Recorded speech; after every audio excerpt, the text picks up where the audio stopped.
everybody, it's your girl Watermelon here, and today I'm just gonna be talking, well, not really talking, kind of putting my comments input in on it, but I'm mainly gonna be doing a review on the video that my favorite girl Alyssa Forever posted about her depression and everything.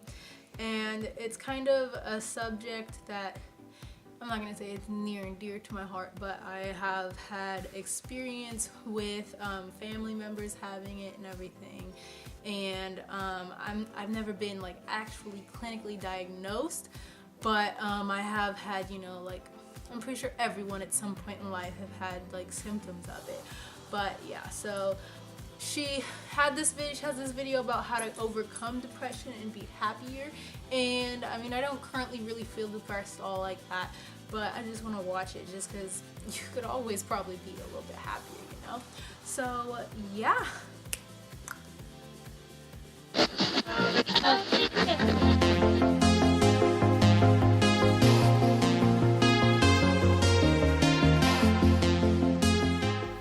Before we get into it, you're watching this, you might as well go ahead and give it a like, and if you're not subscribed, go ahead and subscribe to me. That would be awesome. And click the bell, make sure you click the bell so that you do get notifications when I post and everything, because like, you know, what's the point of having all these subscribers when none of them know that you're posting? So yeah, go ahead and do that, and let's get to it. Okay, I didn't realize this video is 27 minutes long.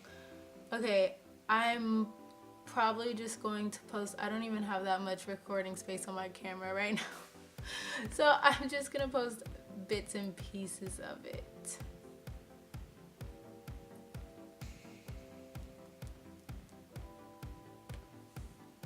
This video thumbs up so that we can help any and all people going through a hard time.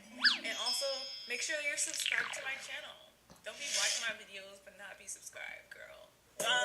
Hey YouTube, Alyssa Forever here. So for today's video, I wanted to talk about how I overcame depression and now how I maintain it. So this video is a follow-up to my life update that I did when I was super depressed and going through a lot. That video was about 9 months ago or so, and I just have to say, she is back and she is better. Depression held me captive for over a year, so it wasn't an easy road for me, and it felt like it was going to last forever. It took a lot of hard work, but I managed to get myself out of that, and now I'm feeling better. Okay, before I get into this, I want to tell you guys, I would make a morning routine. I read that having a routine helps your depression. Is that what I'm trying to say? I think that's what I'm trying to say, yeah. Having a routine, a daily routine that you do all the time, helps you have a purpose and helps you with your depression. So that is actually sounds really good, having a daily routine and everything, just because I know, I mean, just outside of depression, just I suck at like getting places on time kind of and all that, but I definitely love having like my routine of like getting up and like doing my like making tea or coffee and having like a cup of tea or coffee or whatever I feel like I'm in the mood for it that day. Like I love doing that. And the routine part, I don't know, I'm still working on that, but yeah. my routine was I would wake up, I would walk over, get me some coffee or some tea, drink it while I read my book and highlight, and then after I finished that, I would go brush my teeth, wash my face, and then take Bash out for like a little stroll around the block, and then I would come back here, and that's when my day would officially start. The morning routine helped me, so that's when I would make time to do this. I also, like I said, would do it on the plane, and I just make time for it because it's important to me. But there was a lot that I got from this book, and I really want to share that with you guys, and I hope that you get this book too, because it's so far so good. Okay, I just have to read some of it because I might as well just highlight the whole page, sis. Okay, here's something that I highlighted. It says, who you are is a gift. By not sharing who you really are with this world, you are robbing them of something they need. Like, dude, that speaks to me. Like, be yourself. Don't be who you think you should be. Don't be who the money wants you to be. Be yourself. Be yourself. Be yourself. Be who you are. It's important. Oh, and another thing that I highlighted says, it's easy to get trapped in the prison of so-called success. You create a life for yourself in the world, and from the outside it works. You're making money, you have the job, the house, the car, and the people are saying, wow, look how successful you are. You've got it all. Great job. Deep down, you know that there is more for you than the life you've created. But it can be hard to sacrifice your neat little life filled with its alluring comforts. That's literally me. Like, everybody from the outside who doesn't know what's going on, it's like, wow, you have an amazing life. Why are you depressed? Like, everything is going great. You have money, you have That's success, everybody. you have all this. You go on trips, you get all this free product. It's so amazing. But, like, I was not feeling fulfilled. Like, yes, all that's great, but it's something is not getting what it needs in my brain. I need more than this. There's something beyond this. I'm sure a lot of people can relate to this. Maybe they went to college and got this great job because their parents wanted them to, and now it's like, yeah, I have all this money. Yeah, I have a great job. Yeah, now I have a house. But this isn't even what I want to do. Like, reading this will really put your mind in perspective. Like, do you want to live like this girl, or do you want to live your best life? This is the last one I'm going to read. I'm sorry, but this is gospel to me. It says, I've seen firsthand people get everything they thought they wanted in life and still feel empty. Because if you are not connected to who you really are, what you think you want won't be really what you want. Dang. You see people buying Bars. things all the time. They think that that's what they want. They think that's making them happy. It's not. Me buying stuff That's make because me they happy. don't know who they are. If they knew who they were, then these items that they keep buying to fill that void, it's not helping. The books helped, but you need a therapist too. You need both. All the things that I've done to get over my depression, I did because I wanted to avoid taking antidepressants. I don't want to take drugs to fix it, because that's not fixing anything. That's just hiding it and covering it up because That's so true. Like, one thing, one of the biggest things I always took away, like when Pastor Jurgen at my church would always talk about, he'd say, like, there's so many problems in the world that people are medicating when they should be eradicating. And that would always hit me so hard. That's why, like, I don't like taking medicine for, like, any of those things like that. Like, you don't, like, stuff like that, you need to just get with God, get with yourself, figure yourself out. Don't, like, because all that does, like, I've seen what the outcome and the product, it honestly is just numbing and dumbing you down instead of, like, actually helping you get better. So that is some truth right there. if you ever can't get those pills again, it's gonna come back. So the best thing that you can do is try to just manage it and deal with it, because you're still gonna be depressed. I'm still susceptible to depression. It's all about maintaining it once you've gotten over that hump. So that's what I'm doing now. I'm just doing the best that I can to I tried to do meditation for a little bit. Oh, wait a minute. I'm like skipping ahead of myself. There's other things that I also did to help me get me out of this depression. Okay, so there's this app called Simple Habit. Let me pull her up real quick. And it just helps you to meditate. And I tried doing this for a little bit, and it obviously didn't stick because I don't still do it. But it was really, really, really, really, really a good idea if you're interested in meditation. And I think that everybody needs to meditate, and I really should keep meditating because that's going to contribute to my mindfulness. So I'm still working on trying to make time for that. I need to get it together. But usually I would wake up in the morning, and before I look at my phone, before I get out of my room, I would just sit there on the floor, listen to the Simple Habits. I also would use this to go to sleep. Now, sometimes at night, I would have some of my most depressing thoughts, and I wouldn't be able to get to sleep because I would start to obsess about some things that makes me feel depressed. So on here, there's actually nighttime little like tapes that you can play. Let me see if I can find it. Annoying sometimes. So all the things that I've done a little bit of yoga, I've done some meditating, I've read hella books, listened to hella books. I've also gone to see a therapist. I will post all types of resources in my description box. Just be sure to check it out.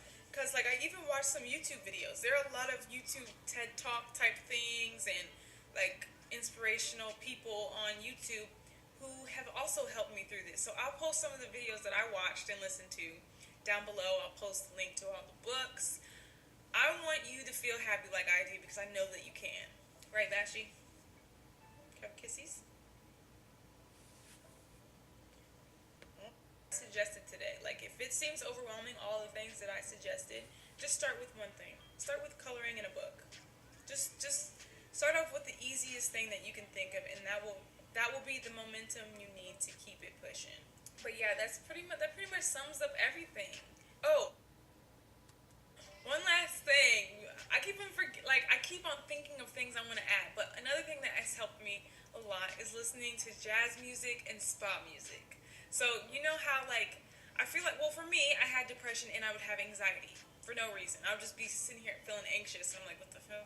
I don't know. I just don't. I just don't. I don't know. Don't talk to me. So that's where jazz music and spa music comes into play. When I really just needed to calm down, focus, and just relax, I would play those things, and it really helps. Well, yeah, so I'm just gonna stop it there. But yeah, that is basically little bits and pieces of Alyssa's video. And if you haven't watched it, definitely go watch it all the way through. Go ahead and like look at the resources that she put in her description. The books seem like I want to go check out the books and everything. Yeah, personally, some of my things that I really enjoy, or things that really helped me, was journaling when I get upset. I used to do it when I was younger. I would just journal just because I wanted to record all my memories and crap. I would journal daily about that whole day. But now it's more of if I'm really upset or frustrated or having anxiety or anything about stuff like that, then I'll just go journal about it, because it just feels so much better to get it out of my head, and instead of all those words and everything going around and me feeling crazy, just putting it on paper just makes it dissipate out of my mind almost, in a way. So journaling is definitely a big thing. And with the whole meditation, to each their own. But I personally am more of my version, what I would do instead would just be talking to God. That's my meditation. I talk to God, because honestly, stuff I went from my biggest thing, I went from being in church so much, in San Diego, and then coming here to Kansas, and I wasn't in church at all for 6 months. I went and found the church that I really liked, but then I just didn't go for a really long time. But honestly, I don't know, just the kind of person I am. I just love stepping into a place where I feel the presence of God. It really just uplifts my spirits, no matter how I'm feeling, what's been happening in my life that day, whatever. It just stepping into God's house makes me feel so 20,000 times better. But yeah, because I used to be in church so much, starting my sophomore year of high school until 2 years after I graduated. I was literally in church for youth nights, connect groups every other week, and then of course Sunday church. And then I was once I graduated, I was in the internship for a bit, and I was in church 4 to 5 days out of the week. It was insane. That's just the life that I just love that. I love being in church that often. I love doing and stuff and serving and volunteering and all of that. It just makes me happy. So doing that, definitely now I'm getting back into, I've been going to church consistently now here in Kansas, and I found the church, I just googled the kind of church that I like, non-denominational, and I went to one service, and I honestly knew this was it. I don't even have to shop around. I know this is where I'm about to plant myself. So I'm gonna start volunteering soon, and I'm super excited about that. I'm going back and forth. I might do cafe praise team or something, one of those two, or maybe both. But yeah, so that's really exciting. I love you so much. But yeah, so that's basically all I have, my ending input on that. Honestly, I can totally say that I could definitely say I wasn't clinically diagnosed, but I definitely was depressed for the first few months that I was here, especially being by myself and not having Jeremy and everything. But and obviously happiness doesn't rely on any one person, obviously, but still when everything in your life is one way, and then all of a sudden you do a full 180, and you're living this entirely different life in this entirely different place without the person you love so much, it's insane. But anyway, so that's that. I'm basically done with that. So definitely go toss me a comment. I like to talk, so you could definitely feel free, get up all in the comment section, comment your story if you want, comment, like tell me like stuff you want to hear me talk about, like ask me what like specifics of my story that you want to hear and all that. Just like, you know, talk to me. Honestly, like I will talk back. But yeah, so that's basically it. Thank you for watching all the way through. Like, you the realist. And yeah, can my day ones like notice like the difference? I don't know if you can really tell, but like there's something different about my makeup routine today, besides the fact that I threw it together real quick. But that's basically all. I've said that like 3 times now, but for real right now, that's it. So I'll catch y'all on the flip side. What up? Electric nights like fireflies, time is frozen. Velvet skies like lightning vibes, we be floating.